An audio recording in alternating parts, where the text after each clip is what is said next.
dudes, welcome to my Year 9 class. This is Mr. Clay here, and this is the first podcast that we've done so far, so welcome.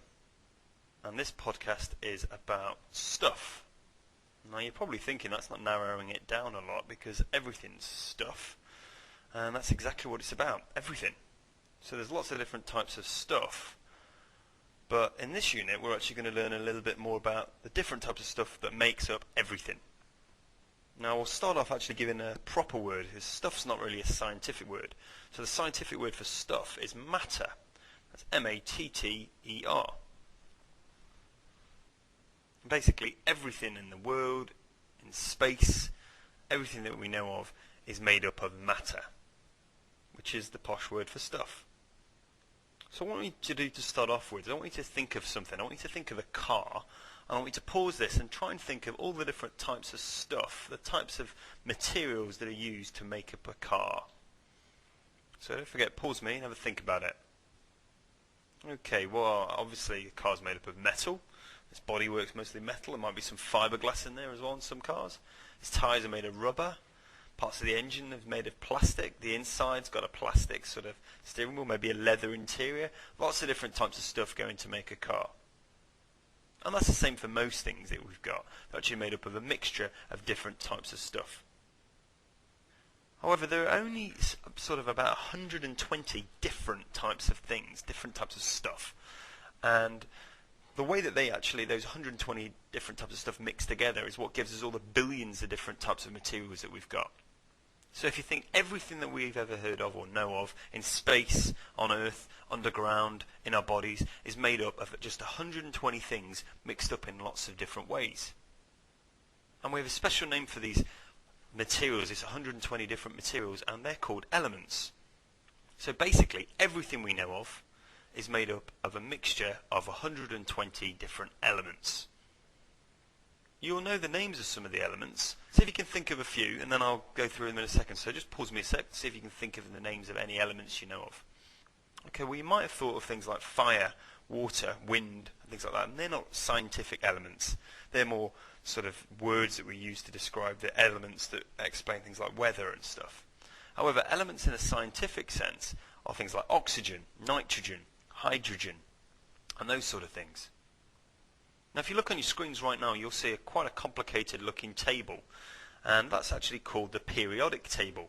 And the periodic table is a way that we have of organising all the different elements. So on that table you'll see lots of different names for the different elements, and also symbols, which we'll look at now. Now if you open up your book to the front cover, you'll see a copy of the periodic table of elements, and you'll see lots of different symbols and words written in the boxes there. So at the top left there's a little box that's sort of highlighted grey, and it's got hydrogen written in it and a symbol H, and that's basically one of the 120 elements. And there's lots of other symbols there and different names. Now one of the things you will notice that on your table there are less than 120 elements. Now that's because some of the elements we've actually missed off this table, and that's just to make it a little bit easier to learn some things about them. So some of the elements we won't learn about. In fact, we won't even learn about all the elements that are on the table there. We'll probably focus just on the first 20. But anyway, that's the periodic table, and that's containing the information about these elements that everything on the Earth, in space, everything we ever know of is made of, just mixed up in different ways. Now the periodic table is organised in a certain way as well. So elements that are similar to one another are closer together, and elements that are a little bit more different from one another are further apart. So to start off with, all the elements on the left hand side, so if we go from aluminium left, which is number 13, if we move left from there, they're all metals, whereas boron, carbon, and all those ones the other side of that stepped line that goes down the periodic table, they're all non-metals. So we have non-metals on the right, metals on the left. As well as that, if we look along the top, there's group numbers. Now if we look at group number 1, that's a column of elements. That's H for hydrogen, Li for lithium, Na for sodium, K for potassium. Now if we look at those elements, they're all metals, because they're on the left hand side, and they're all very similar because they're all quite explosive and quite reactive. Whereas at the opposite side of the table, in group 18, we can see helium, He, neon, Ne, argon, Ar, krypton, Kr, which has nothing to do with Superman. But all those elements there share similar characteristics because they don't react very much. They're not very explosive at all. In fact, not at all.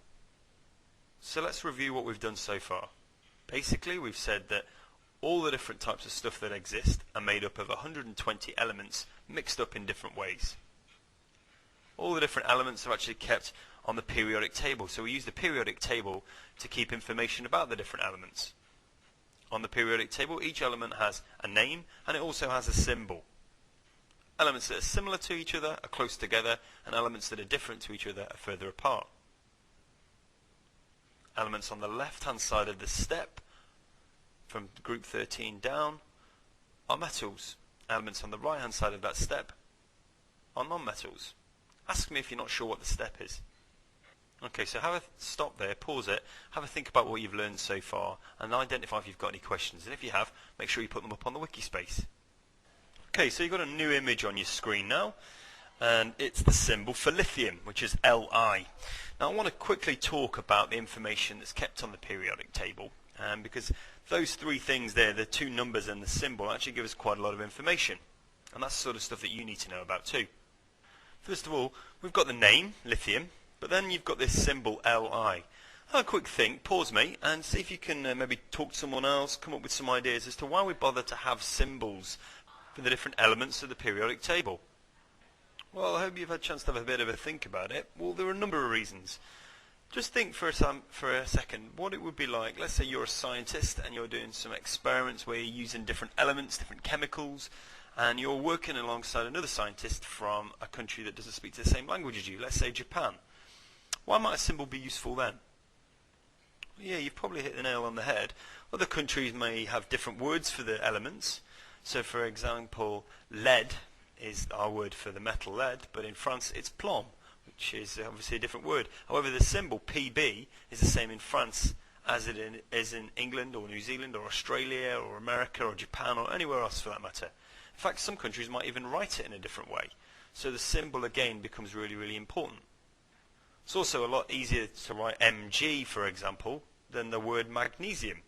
So there's lots of reasons, but there's just a couple. Now the other information that we've got on the screen there are the two numbers. I'm not going to tell you what the numbers mean right now because that's for another day. But what we do need to know is the names of those different numbers. Now there's a 7 and a 3. One number's bigger than the other. The biggest number is what we call the mass number. That's MASSNUMBER. And the smaller number is what we call the atomic number. Atomic like ATOMIC. So there's some information about the things on the periodic table. Let's just review the whole of this podcast and then we can start moving on to some tasks for today's lesson. So we started off by looking at the fact that this unit is all learning about all the different types of stuff that exist. That's everything, living, non-living, things in space, things on Earth, everything. And we've talked a little bit about the fact that all those different things are made up of just 120 different types of stuff mixed up. We have the name element for those different types of stuff. And everything that exists is made up of those elements just mixed up in different ways. We've also talked about how we use the periodic table to keep information about the different elements. And we've talked about different elements that are really different being far apart on the periodic table, where elements that are quite similar are really close together. We've talked about how each element has a name and it also has a symbol. And we've also talked about the reasons for those symbols. And then finally we've talked about this idea that there are numbers with the periodic table. For example, 7, which is the mass number for lithium, and 3, which is the atomic number for lithium. So we're going to leave it there. You can watch this as many times as you like. It's going to be on YouTube, so you can just come back to it as you want to. You can pause it, you can rewind it, and all the rest of it. So it's just a little bit different from having to listen to me talk at the front. I hope you're all good, and I'll see you soon. If not, right now. Keep it real.